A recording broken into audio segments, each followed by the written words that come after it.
How do we get that engagement with the people that can actually influence what happens in our organisation? Well, there's my organisation. Well, there's one site of it anyway. Big sprawling hospital in the middle of a city with buildings that range in age from Victorian times. Where's the pointer gone? So built 150 years ago to state-of-the-art 21st century buildings. There's my laboratory on this photo, built in 1960, was designed to last for 10 years as a temporary build, and yeah, 21st century, we're still in it. But there's this intriguing patch of earth here, where a Victorian building's just been demolished. I'll come back to that later. The background, take you back to 2006. My organisation is failing badly. Failing financially. We are looking at a cumulative debt of about £30 million, which at that time was about 10% of our budget, so huge debt, not quite in the same league as Greece, but getting there. But also we're failing badly in terms of our control of healthcare associated infections. But clinically we had excellent clinicians, excellent staff. Just to show how badly we were failing, this is MRSA bacteremia rate. My organisation's the blue line, and you can see that we sit in the West Midlands region, so our rate was more than double the regional rate and almost 3 times the rate for England as a whole. What worried me even more, I don't think you have to be a statistician to see that our C. diff numbers were moving in the wrong direction, and fairly disastrously so. What happened about this? I went to the chief executive. I went to the chief executive because he was the person who's actually got the power in the organisation, the power and the authority to actually make some changes. And the reason I went to him was that because there was a national poll in which they asked the public, what's your biggest concern about going to hospital? If you have to go to hospital, what's the thing that makes you most worried? And it wasn't, will the surgeon chop the wrong leg off or take the wrong kidney out, or will the anaesthetist be so drunk that he doesn't notice that I've turned blue on the operating theatre? It was, will I catch MRSA? And when we're at that point the 3rd worst in the country, that is a big problem. But the important point is I had the evidence to take to the chief executive. I had the evidence of the poll, I had our local data.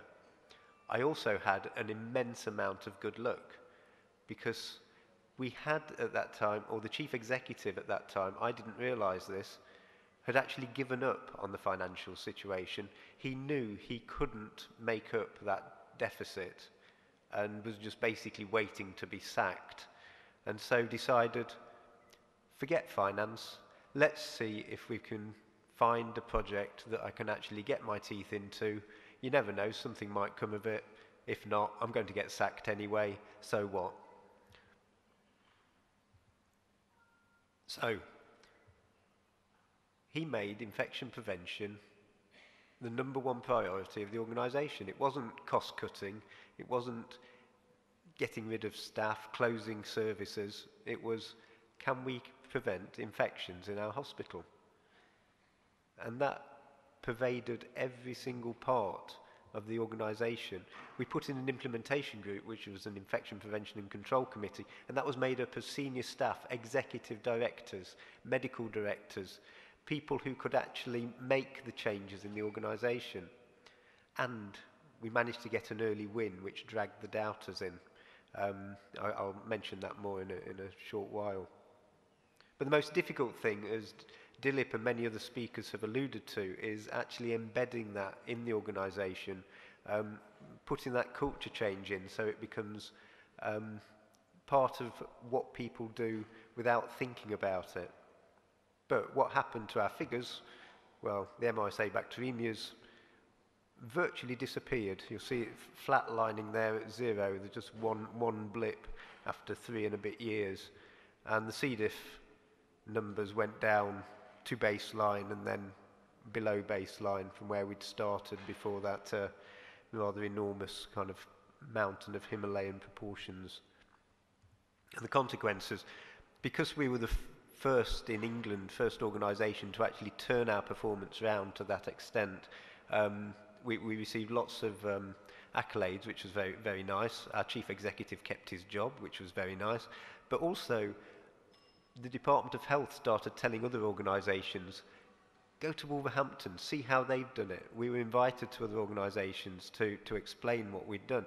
And from that, I've seen at first hand what kind of interventions work and what doesn't work. And so hopefully I can go through some of these things on a personal level. It's not an academic talk in any way. I don't think I've got a single reference to a single academic publication, but this is all from personal experience on what works and what doesn't. And I think one of the fundamental things is the mistake a lot of organisations make is they blame the local experts when things go wrong, when those local experts don't actually have any power or authority to make the changes that are necessary. And we saw this at first hand. If an organisation said, we want to come and see what you're doing, and they turned up and it was just the infection prevention team and the microbiologist or the infection control doctor, we knew they didn't stand a chance. If they turned up and the medical director or the chief executive or an executive director turned up, along with the infection prevention team, we knew that they were going to do well, because they had to have that board level buy-in to actually make things happen. And we heard lots of examples of infection prevention teams being hauled in front of trust boards and being told, you're not doing your job well enough, go away and do it better. And I'm sure people have the same experience with antimicrobial stewardship. But the pharmacy team, the antimicrobial stewardship team on their own cannot make everyone in the organisation change their prescribing habits, change their behaviour, unless they have the buy-in of the chief executive. I apologise for anyone who's called Jeremy, but it really is their fault. So you need to have that senior management buy-in to take responsibility. It is their responsibility what happens in their organisation. And they are the only people who can actually performance manage. I can't performance manage my fellow consultants. I can't even performance manage the domestic staff. It has to be performance managed by people who have the authority to do that, because they can offer rewards and also penalties. And also they have the financial clout. They can invest in people, in resources. They can free up time to train, etc., the staff. And also they are the people who ultimately shape the culture. Dilip spoke about pushing and pulling, or another term for that would be carrot and stick. Here's an example of that: antimicrobial prescriber training. At this time, this was mandatory. Everyone in the organisation who was able to prescribe antimicrobials had to have had antimicrobial prescriber training in the preceding 12 months. Our compliance with that was 40%. This is mandatory. This is after several years of me saying, you've got to do this, you've got to do this, you've got to do this. It took our chief executive about 10 seconds to sort this out. He said, right, if you've not done your mandatory training, you're not eligible to get study leave. If you've not done your mandatory training as a consultant, you're no longer eligible to what in the UK are called Clinical Excellence Awards, but are basically a bonus payment to consultants. And it's sorted. I'd been saying it for years. Chief executive says, this is going to cost you, and suddenly it's paid. So that's an example of, is that pulling or is that pulling? Pushing? I think that's pulling, isn't it? That's a real threat to them or their pocket. I've got an example of coaxing and the pushing that was just as effective. You've got to collect the data. If I didn't have data to take to my chief executive, I would have been laughed out of his office. If I didn't have data to show that we'd made the improvements, we would never have been able to sustain improvements. You've got to collect the data.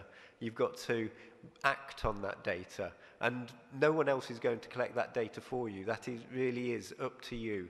If you've got good, robust data that you believe in, then it's your job to make your superiors, your chief executive, your consultants, your medical director believe in that data. Then they can follow your cause. You hear all kinds of excuses, though, when people start looking at data and comparing it. Oh, well, our patients are so much more complex. Our patients are different. Oh, well, it's because we do it more assiduously. We collect our data far better than anyone else, so therefore our figures are bound to look worse. Well, it's just going to blow over.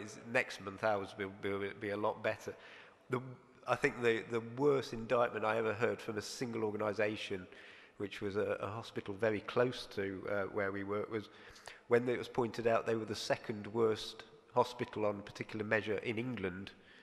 The reaction of their chief executive was, at least we're not the worst. He didn't last much longer in his job. So if you collect the data, if you can get that seen by the people where it matters and explain to them why that it matters to them, to their patients, ask for external help, get people in who've made successful changes, implemented those changes, or go and see how it's done elsewhere. This is a totally legitimate activity, because another example, we were asked to go to a Mediterranean country that had the worst MRSA bacteremia rate in Europe. They have an excellent infection control doctor, a world authority on infection control.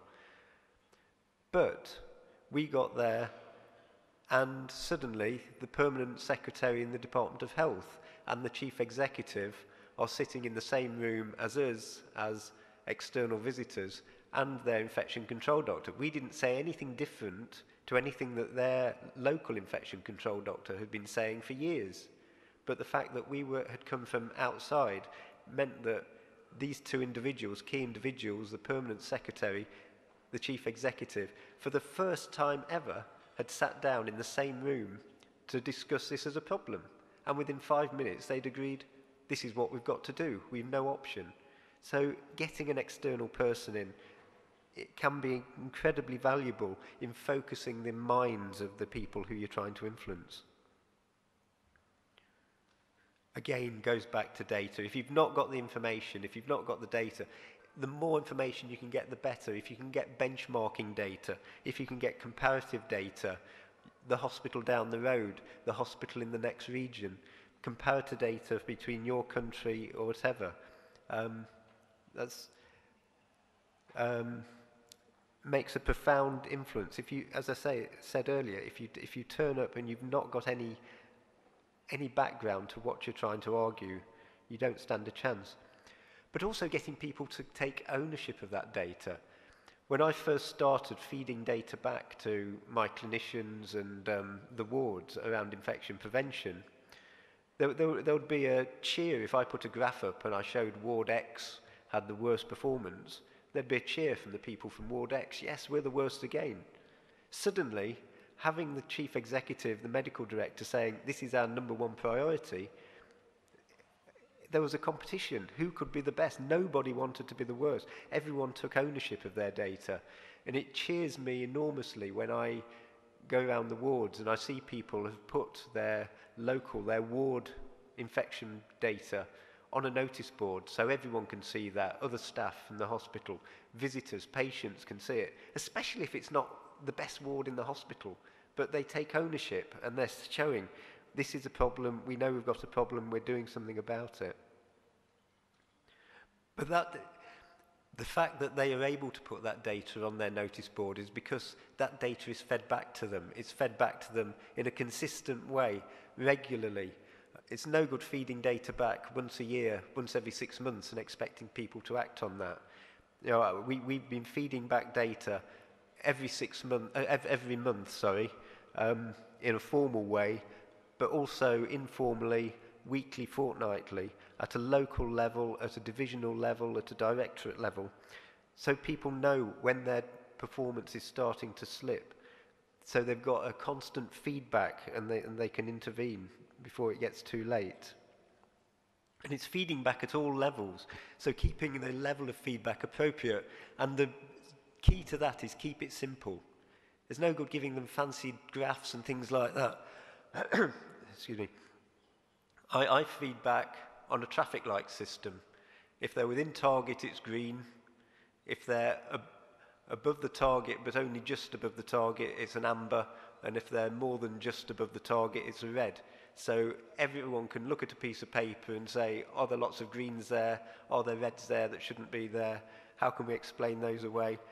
Everyone can understand it.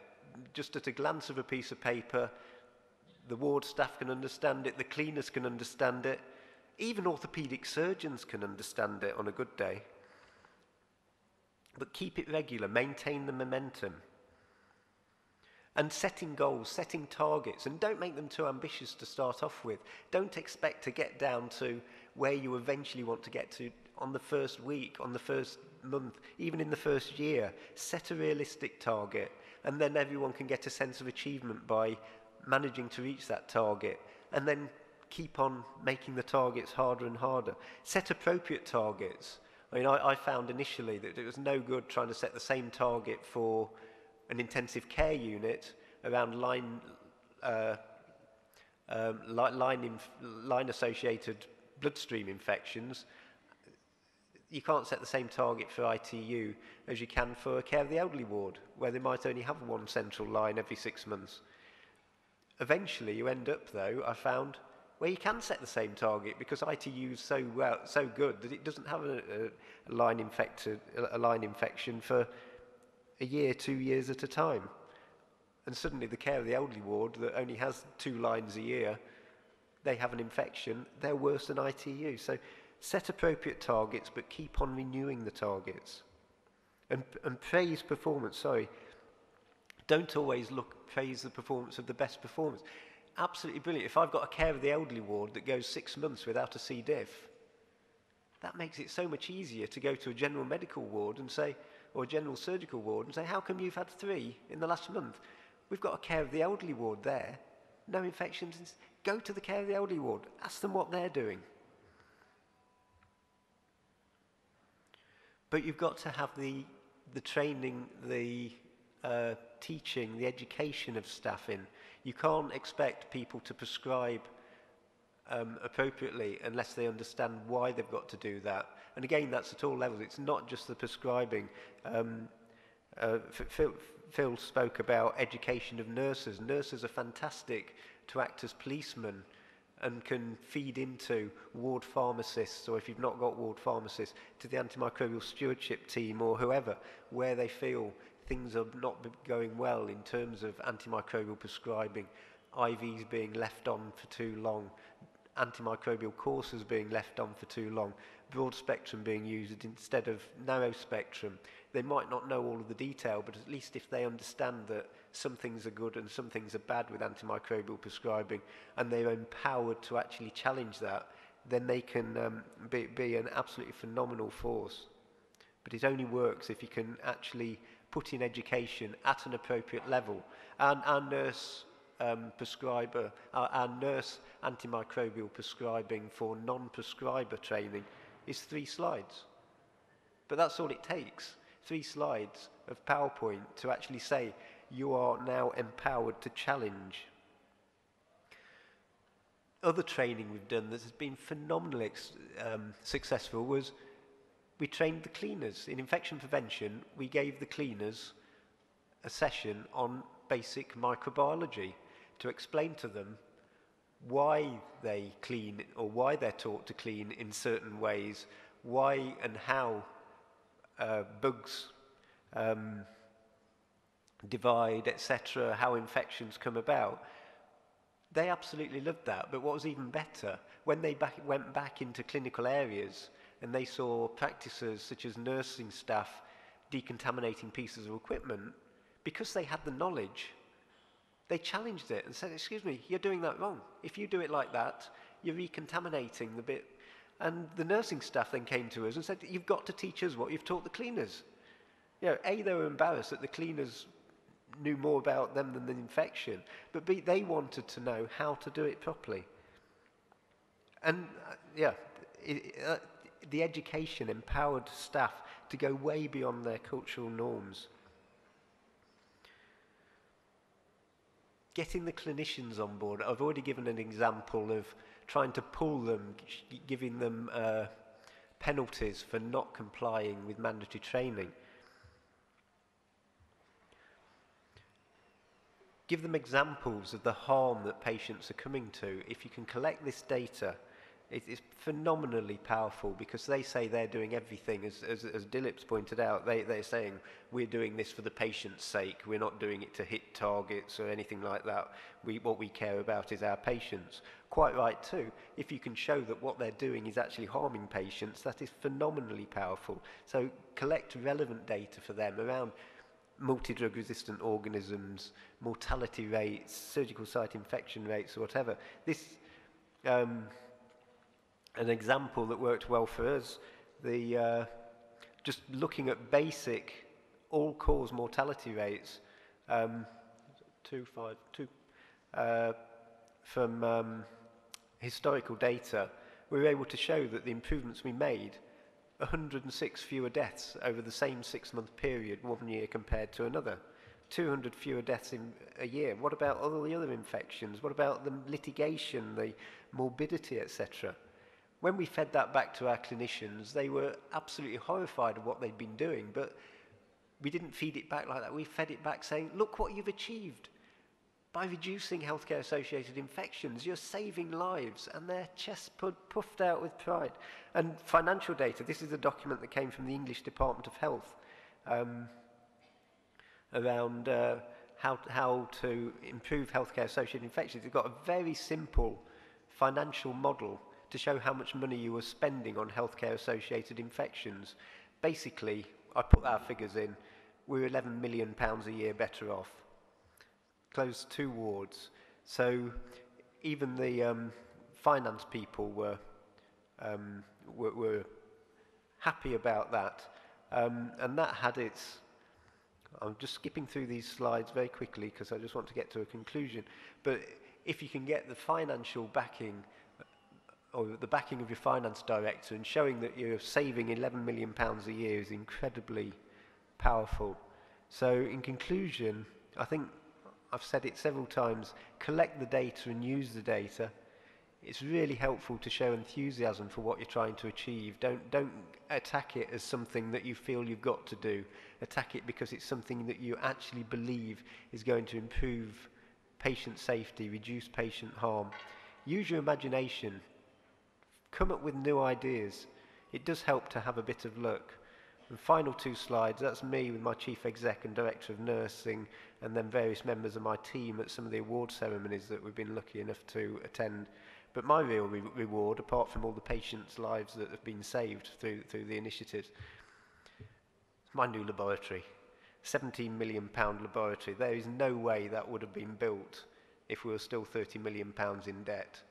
So being able to turn around the finance of the organisation to such an extent, and that went on that patch of ground that I pointed out on my first slide. But that is my final slide. Thank you.